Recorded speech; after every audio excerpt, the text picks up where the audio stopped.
गुजरात में आज भूपेंद्र पटेल सरकार की कैबिनेट का शपथ ग्रहण होगा। दोपहर 1:30 बजे राजभवन में 26 मंत्रियों को शपथ दिलाई जा सकती है।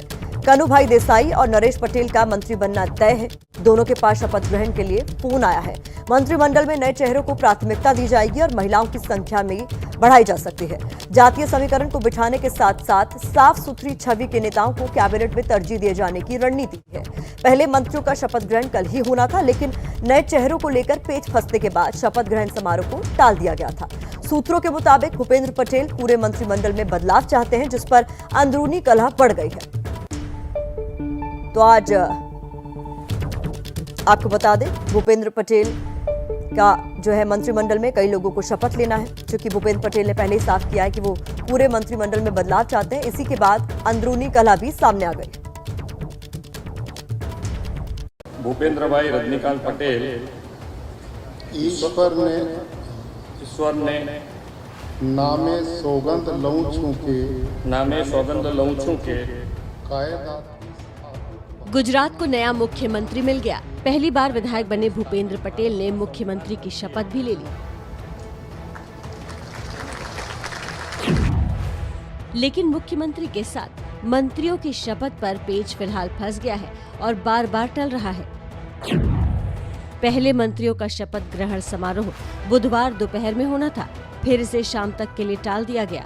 अब शपथ ग्रहण के लिए आज दोपहर 1:30 बजे का वक्त तय किया गया है। मंत्रिमंडल गठन में समस्या क्यों आ रही है, ये समझ लेते हैं। क्यों बीजेपी मुख्यमंत्री पद के लिए बड़ा दांव खेलने के बाद मंत्रियों का चयन कर पा रही है, ये जान लेते हैं। दरअसल नए सीएम भूपेंद्र पटेल पूरे मंत्रिमंडल में बदलाव चाहते हैं। इसको लेकर गुजरात बीजेपी में तनातनी तेज हो गई है। बड़ी खबर ये है कि मंत्रिमंडल में नए चेहरों को प्राथमिकता दी जाएगी।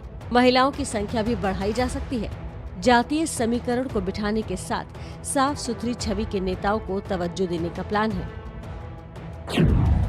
विजय रूपाणी के इस्तीफे के बाद बीजेपी के दिग्गज नेता नितिन पटेल, भूपेंद्र सिंह चुडासमा, आरसी फाल्गू और कौशिक पटेल के सियासी भविष्य को लेकर भी सवाल खड़े हो रहे हैं। ये चारों ही गुजरात बीजेपी के पुराने चेहरे हैं। सबसे बड़ा सवाल पूर्व डिप्टी सीएम और कद्दावर नेता नितिन पटेल को लेकर है, जो इस बार भी सीएम बनने की रेस में पिछड़ गए। भूपेंद्र पटेल और नितिन पटेल दोनों पाटीदार समुदाय से हैं। सीएम और डिप्टी सीएम दोनों ही पद एक ही समाज को देने की संभावना कम ही है। खैर, खबर ये है कि सभी पुराने मंत्रियों को हटा दिया जाएगा। भूपेंद्र पटेल सरकार की नई कैबिनेट में 26 से 27 मंत्रियों को मंत्री पद की शपथ आज दिलाई जा सकती है। करीब 15 महीने बाद बीजेपी के सिर के ताज गुजरात में चुनाव है। ऐसे में बीजेपी आला कमान किसी भी हाल में कोई रिस्क नहीं लेना चाहता और पुराने मंत्रियों को हटाकर सरकार की नई छवि पेश करना रणनीति का हिस्सा है। हाईकमान को उम्मीद है कि देर सवेर ये विरोध भी कम हो जाएगा और सब मिलकर भूपेंद्र पटेल के नेतृत्व में जोर शोर से काम शुरू कर देंगे।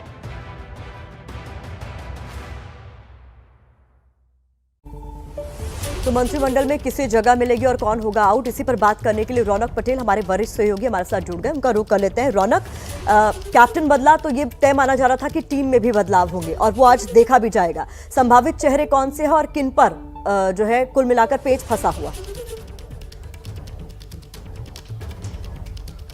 देखिए, मंत्रियों के नाम घोषित होना शुरू हो चुका है। मंत्री का जिसको शपथ लेना है उन विधायकों को फोन आना शुरू हो गया। जो नितिन पटेल की हम बात कर रहे थे, तो उनकी कम्युनिटी यानी कि पाटीदार कम्युनिटी से, उनके ही जिले से ऋषिकेश पटेल को मंत्री बनाया जा रहा है। और बड़ी खबर यह है कि अब तक जितने भी लोगों को फोन आया है, जितने भी मंत्री बनाए जा रहे हैं, जितने भी विधायकों को मंत्रिमंडल में शपथ लेने का फोन किया जा रहा है, उसमें से एक भी विधायक ऐसा नहीं है जो रूपाणी मंत्रिमंडल में शामिल था।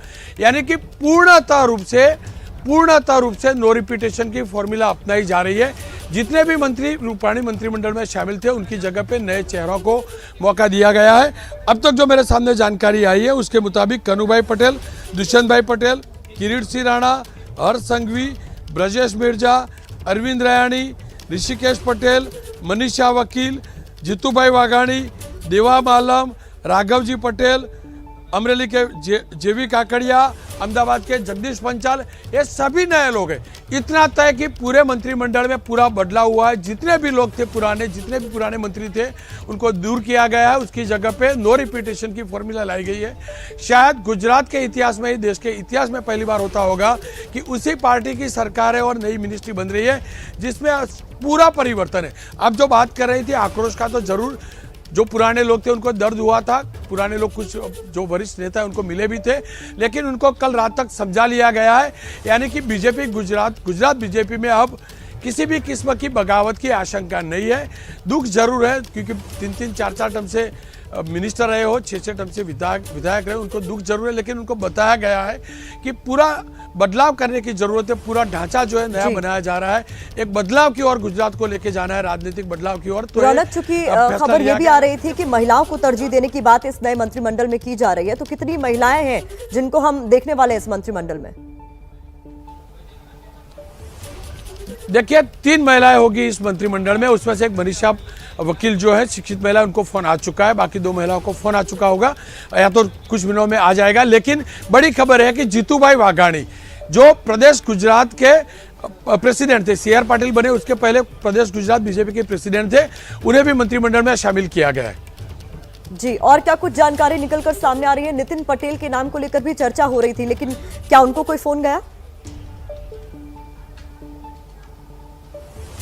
देखिए, नितिन पटेल नहीं आने वाले वो तय है। जितने भी रूपाणी मिनिस्ट्री में, रूपाणी सरकार में मंत्री थे, चाहे नितिन भाई हो, बाकी भूपेंद्र सिंह चुड़ासमा हो, जो भी, वो नहीं बनेंगे वो तय। क्योंकि उनके डिस्ट्रिक्ट या उनकी कम्युनिटी से दूसरे लोगों को मंत्री बनने के लिए, शपथ के लिए फोन आ चुका है।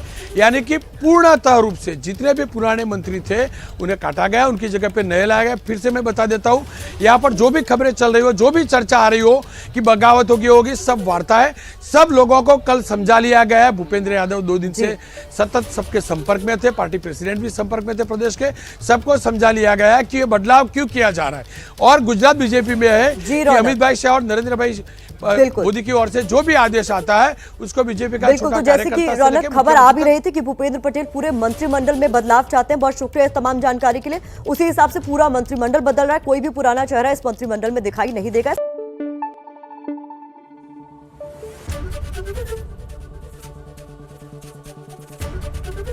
ABP न्यूज आपको रखे आगे।